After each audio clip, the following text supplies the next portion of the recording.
ગોંડલમાં પાટીદાર સગીરને માર મારવાનો કેસ, જેમાં સગીરને માર પર ગોંડલમાં અત્યારે રાજકારણ ગરમાયું છે। ત્યારે પાટીદાર સમાજે પણ ગોંડલ બંધનું એલાન કર્યું છે। ક્ષત્રિય સમાજે સર્વજ્ઞાતીય બેઠક બોલાવી। રાજપૂત સમાજની વાડીમાં આ બેઠક બોલાવવામાં આવી હતી। બંધના એલાન અને બેઠકથી માહોલ ગરમાયો છે।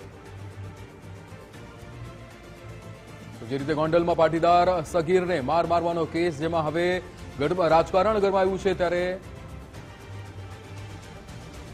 વિશ્વાસ ભોજાણી આપણી સાથે ફોન લાઈન પર જોડાઈ ગયા છે। વિશ્વાસ, જે રીતે ગોંડલમાં પાટીદાર સગીરને માર મારવાનો કેસ, જેમાં હવે પાટીદાર સમાજે અને ક્ષત્રિય સમાજે પણ બેઠક બોલાવી હતી, શું વિગતો? ચોક્કસ રીતે વાત કરવામાં આવતા ગોંડલમાં 3 દિવસ પહેલા કોલેજ ચોકમાં જાહેરમાં ધોળા દિવસે 3 લોકોએ 17 વર્ષીય પાટીદાર યુવકને માર મારવાની ઘટનામાં જે છે તે રાજકીય માહોલ જે છે હવે ગરમાયો છે। 18ની રાત્રિએ લેવા પટેલ સમાજવાડી ખાતે રાત્રિના એક મિટિંગ યોજાઈ હતી।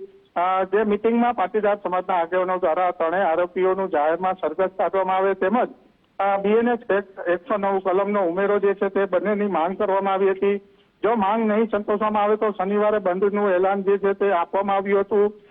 પોલીસે પકડાયેલ બંને આરોપીના રિમાન્ડ સાથે કોર્ટમાં જે છે તે રજૂ કરવામાં આવ્યા હતા અને કોર્ટે રિમાન્ડ નામંજૂર કરી અને બંને આરોપીઓને જે છે તે જેલ હવાલે કરવામાં આવ્યા છે।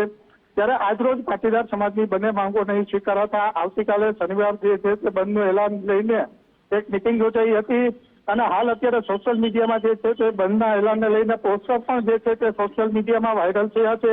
ત્યારે સામે તરફ રાજપૂત સમાજ દ્વારા પણ એક સર્વજ્ઞાતીય મિટિંગ જે છે તે સાંજે રાજપૂત સમાજની વાડી ખાતે યોજાશે।